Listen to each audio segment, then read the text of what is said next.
Welcome back. In this video, I'll show you how to check on the status of your submitted observation requests within the Las Cumbres Observatory Observation Portal. Once you've logged in, you'll find a list of your submitted observations.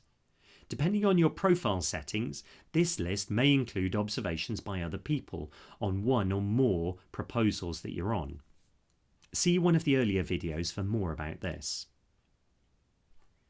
This list on the homepage provides a summary of each request, including the target name, date and current status. The status of an observation will tell you where it is in the observation process. Completed indicates that the observation has finished and your data is available. Pending means the observation has been submitted and is waiting to be observed. Because the scheduler responds to requests submitted by other observers, we don't label requests as scheduled. Individual requests are constantly being moved around the LCO network to different telescope resources, but more on this a little later. If an observation is not possible, it'll mostly be labelled window expired. This means the scheduler was not able to make your observations before the end time you entered.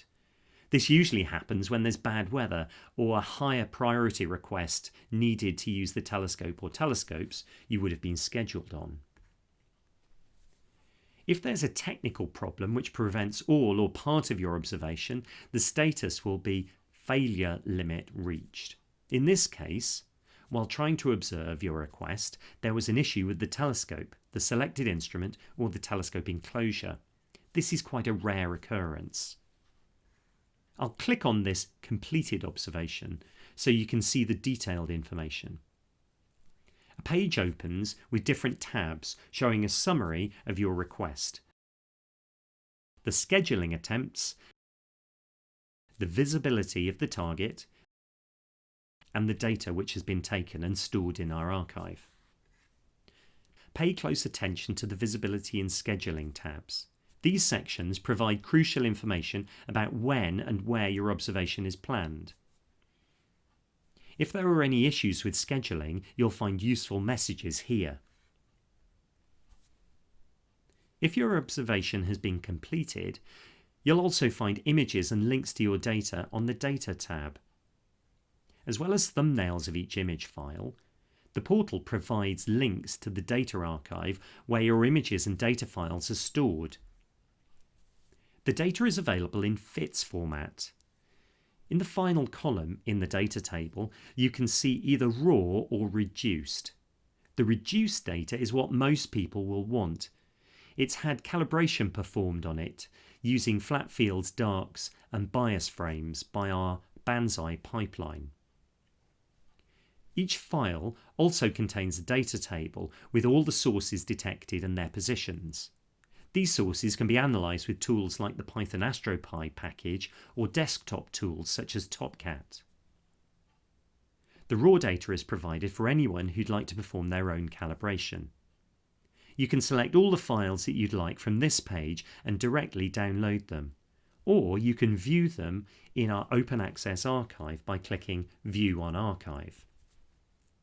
After clicking View on Archive, you see the same data, but this time on the LCO Data Archive website. For each data file, you can see more information. In particular, you can download the calibration files used by the pipeline for each image. You can also view the FITS header information. Also from this page, you can choose different formats to download the data in. All LCO image data is stored in a compressed FITS format, which is readable by DS9, AstroPy and many other packages. If you'd like uncompressed FITS files, you can select that here, but the download size will be much larger. You can also choose to get the data through a wget script. Finally, you can choose to download just the source photometry and not the pixel data. This is useful particularly if you're only interested in the positions of the sources and their brightnesses.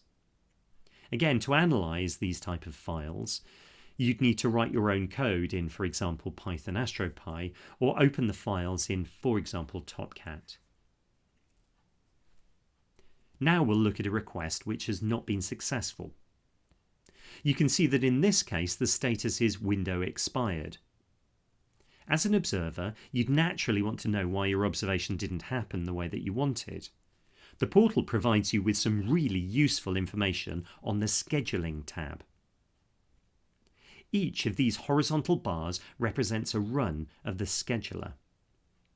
If you have a time window which is larger than the duration of your observation request, you may see your request move horizontally within this area.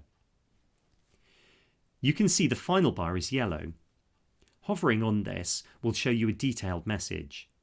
The percentage complete is only 13.3%, but as you can see, the reason is because of poor weather after the observation had started.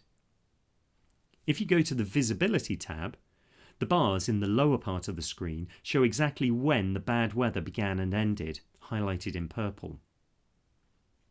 Because this request did not have any flexibility to be rescheduled at a different time, it was marked as unsuccessful, with the status window expired.